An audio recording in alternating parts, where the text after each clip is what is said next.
Bonjour à tous, je vais vous dire dans cette vidéo tous les secrets pour faire venir le public. Franchement, si je le savais, je le dirais pas, je serais pas là en train de faire des vidéos, je serais riche.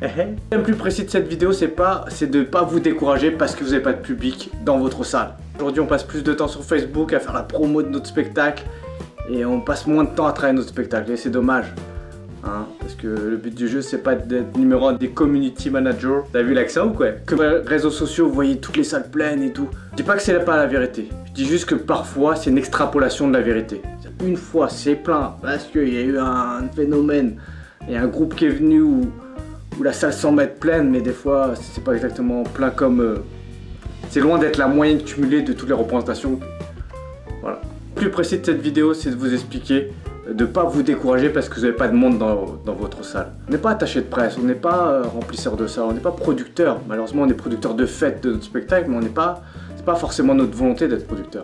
Peut-être des fois remplir ma salle, c'est 60-70% de mon temps. C'est un faible reliquat de travailler sur le spectacle. Et c'est dommage, c'est triste, j'ai envie de pleurer. Notre job, nous, c'est d'être marrant et de faire une proposition artistique. J'ai jamais vu un producteur qui a produit un jeune, et ce mec-là, je l'ai vu distribuer des flyers. Il le faut absolument dans mon équipe. C'est pas une qualité, il faut le faire peut-être, mais c'est pas une qualité qui va être suffisante ou même nécessaire, ni même être vue par un producteur.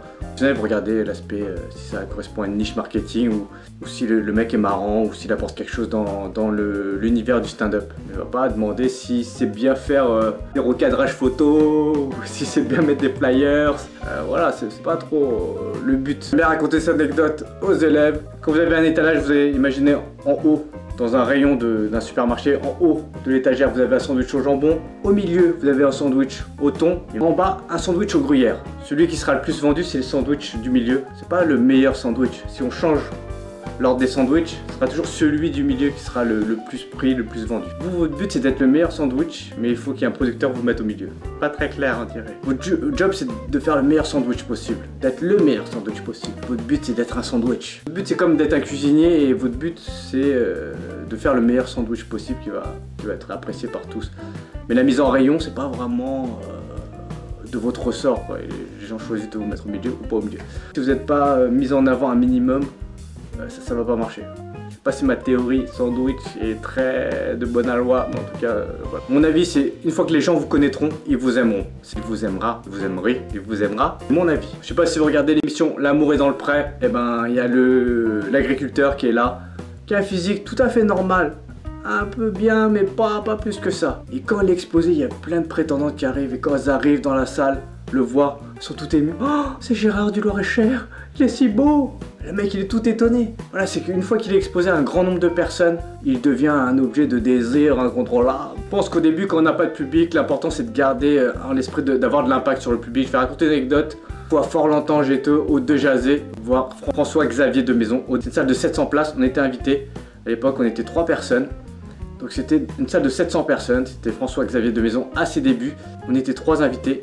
Et dans le public, dans la salle de 700 personnes, il y avait peut-être à tout casser 8 personnes. Quand même, il est monté sur scène, il s'est donné à fond, vraiment à fond. Vraiment, il a joué au maximum. Et après, avec la production, on a pu aller le voir en loge. Il nous a parlé gentiment, vraiment avec beaucoup d'humilité. Après, depuis, il a fait une grande carrière dans le one-man show et dans le cinéma.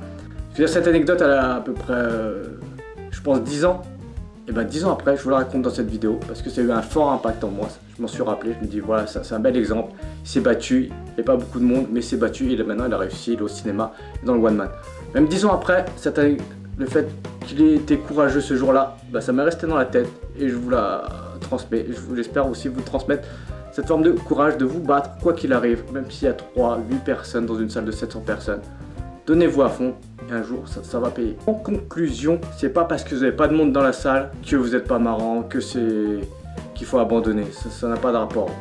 Le but c'est de continuer à être marrant, de travailler, l'écriture, le jeu, tout ce que vous voulez. Le remplissage c'est quelque chose qui est important, mais il ne faut pas que ça concentre l'entière énergie, votre but. C'est pas de remplir à ras-bord tout le temps. Voilà, j'espère que vous avez aimé cette vidéo. Si vous avez aimé cette vidéo, un petit pouce, cliquez sur le petit pouce. Un petit pouce pour moi. Pensez-moi s'il vous plaît. Si vous avez aimé ma vidéo, n'hésitez pas à vous abonner à ma chaîne YouTube.